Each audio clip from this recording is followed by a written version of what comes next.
DKShi Delhi tour ಬೆನ್ನಲ್ಲೇ CM ಬಣ full alert ಆಗಿದೆ. ಆಪ್ತ ಶಾಸಕರು ಸಚಿವರ ತಂಡ ದೆಹಲಿ ಟೂರ್ಗೆ ತಯಾರಿಯನ್ನ ನಡೆಸಿದೆ. ಸಿಎಂ ಬದಲಾವಣೆಯಿಂದ ಆಗುವಂತ ಸಮಸ್ಯೆಗಳೇನು, ಹಾಗಾದ್ರೆ ಸಾಧಕ ಬಾಧಕ ಬಗ್ಗೆ ವರಿಷ್ಠರಿಗೆ ವಿವರಣೆಯನ್ನ ನೀಡೋದಕ್ಕೆ ಪ್ಲಾನ್ ಮಾಡ್ತಾ ಇದ್ದಾರಾ?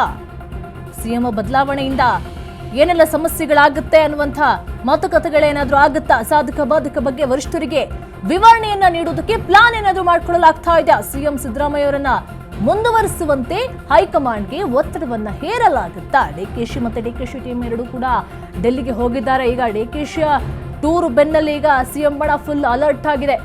ಆಪ್ತ ಶಾಸಕರು ಸಚಿವರೆಲ್ಲರೂ ಕೂಡ ದೆಹಲಿಗೆ ಹೋಗೋದಕ್ಕೆ ಪ್ಲಾನ್ ಅನ್ನ ಮಾಡ್ಕೊಳ್ತಾ ಇದ್ದಾರೆ. ಒಂದು ಕಡೆ ನೋಡಿದ್ರೆ ಡಿಕೆಶಿ ಅವರು 1 ನಿಮಿಷ 2 ನಿಮಿಷಗಳ ಕಾಲ ರಾಹುಲ್ ಗಾಂಧಿ ಮತ್ತು ಸೋನಿಯಾ ಗಾಂಧಿ ಅವರ ಜೊತೆ ಮಾತುಕತೆಯನ್ನು ನಡೆಸಿದ್ದಾರೆ ಎನ್ನುವಂಥ ಮಾಹಿತಿ ಕೂಡ ಆಯಿತು. ಈಗ ಸಿಎಂ ಬಣವು ಕೂಡ ಫುಲ್ ತಯಾರಾಗಿದೆ, ನಾವು ಕೂಡ ಹೋಗ್ತೀವಿ. ಹಾಗಾದ್ರೆ ಸಿಎಂ ಬದಲಾವಣೆ ಆದ್ರೆ ಏನೆಲ್ಲ ಚೇಂಜಸ್ ಎಲ್ಲ ಆಗುತ್ತೆ, ಏನೆಲ್ಲ ಸಾಧಕ ಬಾಧಕಗಳು ಆಗುತ್ತೆ ಅನ್ನೋದನ್ನು ಕೂಡ ಚರ್ಚೆಯನ್ನು ಕೂಡ ಮಾಡ್ತಾರೆ. ಒಟ್ಟಲ್ಲಿ ಈ ಬಾಧಕಗಳನ್ನ ವಿವರಣೆ ಮಾಡೋದ್ರಿಂದ ಏನಾದರೂ ಹೈಕಮಾಂಡ್ ಮನವೊಲಿಸಬಹುದು ಎನ್ನುವಂಥ ಏನಾದರೂ ಯೋಚನೆಯನ್ನ ಮಾಡಿಕೊಂಡು ಹೋಗ್ತಾ ಇದ್ದಾರೆ, ಅಥವಾ ಡಿಕೆಶಿ ಅವರು ಹೋಗಿ ಹೆಂಗೋ ಅವ್ರಿಗೆ ಟೈಮ್ ಸಿಕ್ಬಿಡ್ತು, ಸೋನಿಯಾ ಗಾಂಧಿ ಅವ್ರ ಜೊತೆ ರಾಹುಲ್ ಗಾಂಧಿ ಅವ್ರ ಜೊತೆ ಎಲ್ಲ ಮಾತನಾಡ್ಕೊಂಡ್ರು, ನನಗೂ ಕೂಡ ಅವಕಾಶವನ್ನ ಸಿಗ್ಬೋದಾ, ನಾನೆಲ್ಲಾದ್ರೂ ಕೂಡ ಏನಾದ್ರೂ ಮಾತನಾಡಿ ಸ್ವಲ್ಪ ಬಗೆಹರಿಸ್ಕೊಳ್ಳೋಕೆ ಟ್ರೈ ಮಾಡ್ಬೋದಾ, ಅವರ ಮನವೊಲಿಸೋದಕ್ಕೆ ಸಾಧ್ಯನಾ ಅಂತ ಹೇಳಿ ಕೂಡ ಇವರು ಒಂದು ಕಡೆ ಶಾಸಕರು ಸಚಿವರೆಲ್ಲರೂ ಕೂಡ ದಂಡೆತ್ತಿ ಹೊರಟಿದ್ದಾರೆ.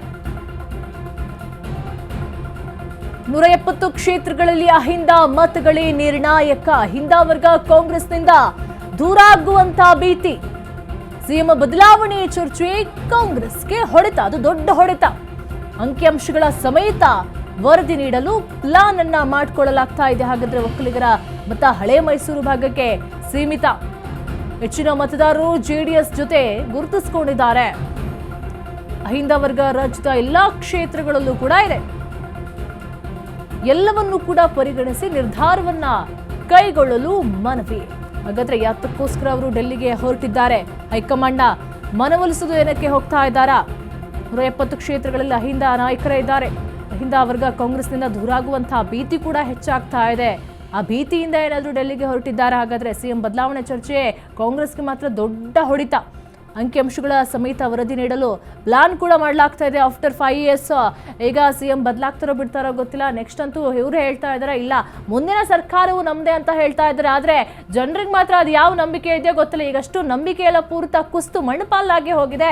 ಆದರೂ ಕೂಡ ಹೇಳ್ತಾ ಇದ್ದಾರೆ ಮುಂದಿನ ವರ್ಷ ಕೂಡ ನಾವೇ ಬರ್ತೀವಿ, ಅಂದರೆ ಆಫ್ಟರ್ 5 years ಕೂಡ ನಾವೇ ಬರ್ತೀವಿ ಅನ್ನುವಂಥ ಮಾಹಿತಿಯನ್ನು ಕೂಡ ಹೇಳ್ತಾ ಇದ್ದಾರೆ.